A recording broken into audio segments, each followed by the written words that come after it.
Kinalampag ng transport group na Manibela ang tanggapan ng LTFRB sa Quezon City para ihirit na payagan pa rin makabiyahe ng isang taon ang mga unconsolidated na jeepney. Nagkatensyon naman sa unang araw ng 3-day transport strike matapos kuyugin at sakta ng ilang miyembro ng transport group ang isang radio reporter dahil sa umano'y hindi patas na pagbabalita. May balitang A to Z si Ace Cruz.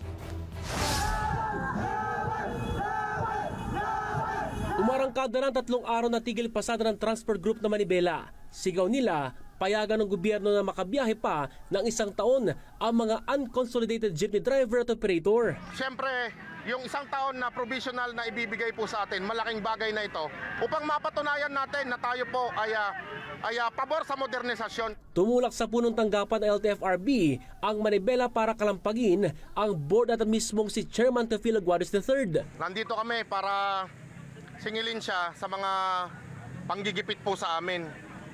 Alam naman natin na puro pananakot ang ginagawa niya sa mga drivers, sa mga operators. Ano ba talaga ang papagawa niyo sa amin? Tinatayang aabot sa 25,000 na miyembro ng Manibela ang lalahok sa 3 araw na tigil pasada. Noon na nang sinabi ng Department of Transportation na tapos na ang consolidation sa PUVMP at nabigyan na rin ng 2 ekstensyon ng mga operator at driver para sumali sa mga kooperatiba nitong katapusan ng Enero at Abril. Bukas, June 11 hanggang mismong araw ng Independence Day sa June 12 ay magtutuloy-tuloy ang kilos protesta at tigil pasada ng grupo. Pero sa issue ng hulihan sa mga gaya nilang unconsolidated jeepneys, tigumpa ang bibig ng Manibela. Bago makalapit ang Manibela sa LTFRB, nagkaroon ng tensyon sa pagitan ng radio reporter na si Val Gonzales at ilang miyembro ng transport group. Kwento ni Gonzales, sinuntok siya ng ilang realista at ayon naman kay Balbuena dahil ito sa umano'y hindi patas sa pagre-report. May sumusuntok dito, may sumusuntok sa akin dito, tapos meron pang humihila sa akin.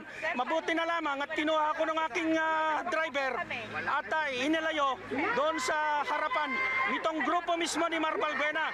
30 minuto mahigit na namimerwisyo dito sa ating mga motorista.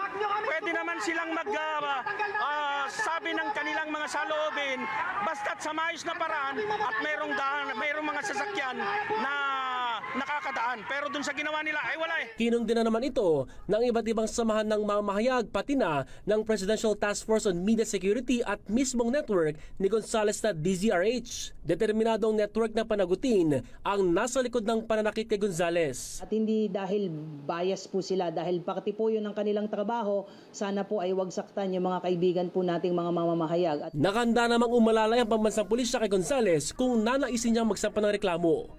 Para sa Balitang A to Z, Ace Cruz.